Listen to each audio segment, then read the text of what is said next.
Bonjour à tout le monde, nouvelle vidéo électrocodeur. Aujourd'hui, on va mesurer la température avec une thermistance.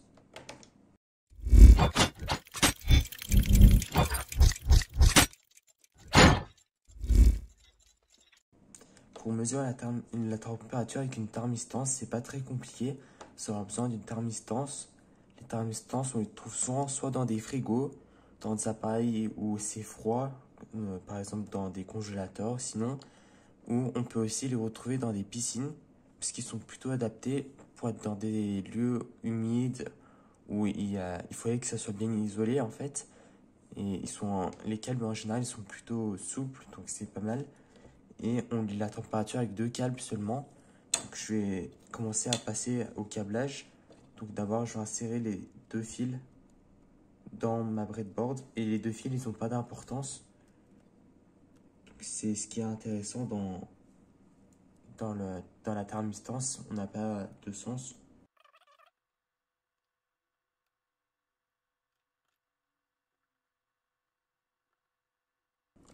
Ensuite, maintenant qu'on a branché ça, il y a un côté, peu importe lequel, je vais le brancher au ground de ma carte Arduino.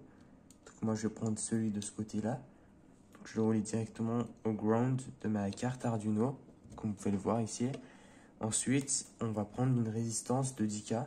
Moi j'avais plus de résistance de 10K, donc j'ai mis en série une résistance de 6K ici et une autre de 10K à la suite.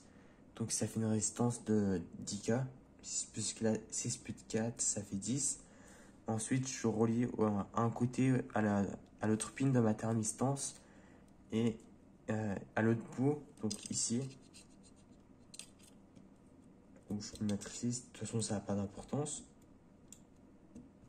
Ici, je vais le relier aux 5 volts de ma carte Arduino. Et au milieu, donc ici, l'endroit où on a la résistance qui vient et aussi la pin de la thermistance. C'est ici qu'on va lire la température. Donc ici, on va le relier à la pin analogue 0, mais vous pouvez le mettre où vous voulez, ça n'a pas très d'importance. Donc maintenant, on a terminé le câblage, on va pouvoir passer au programme. Donc maintenant, on va passer au programme. Donc pour la partie programme, il n'y a rien de bien compliqué.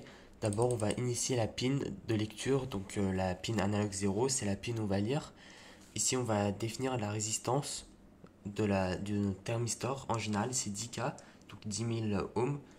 Donc ça, en général, on n'a pas besoin de changer. Ici aussi, on a la température nominale, c'est souvent 25 degrés.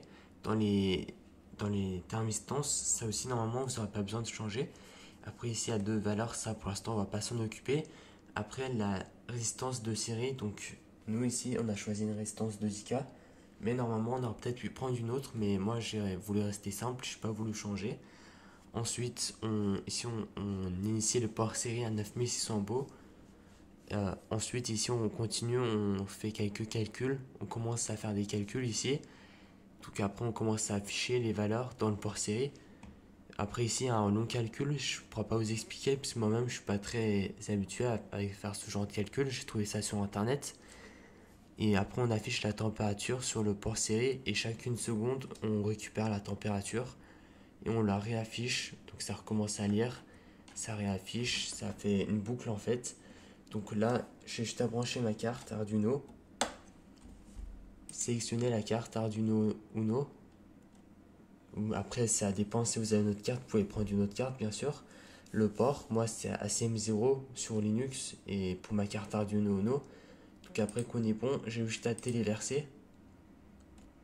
Et le programme a été envoyé. Maintenant, je peux ouvrir le port série.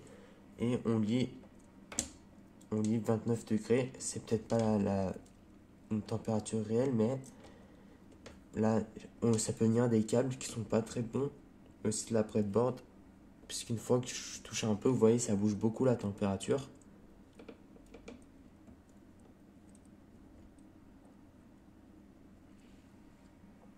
Donc là, si je commence à mettre mon doigt dessus, vous allez voir, ça va augmenter la température. Là, ça commence à augmenter un tout petit peu. Et en fait, c'est ma main qui chauffe. Donc normalement, on ne doit pas faire ça. Mais là, c'était pour montrer qu'en le touchant, la température, elle augmente. Mais vu que c'est du méthane, normalement, ça se refroidira rapidement. Mais là, bien sûr, il est encore en train de lire qu'il est chaud. et c'est normal, c'est moi qui ai augmenté sa température. Mais vous voyez qu'on peut lire la température et de manière précise, puisqu'on a environ 1% de degrés qui peuvent changer, donc c'est pas beaucoup. Puisque les LM35, si vous vous en souvenez bien, ils n'étaient pas très précis. Les DHT11, c'est pas les meilleurs. Les meilleurs, c'est le DHT22, où ce module, en tout cas les thermistans, si vous prenez un bon, comme celui que j'ai, je pense qu'il peut être pas mal. Donc j'espère que la vidéo vous a plu. Si c'est le cas, alors vous pouvez vous abonner, liker, partager et commenter.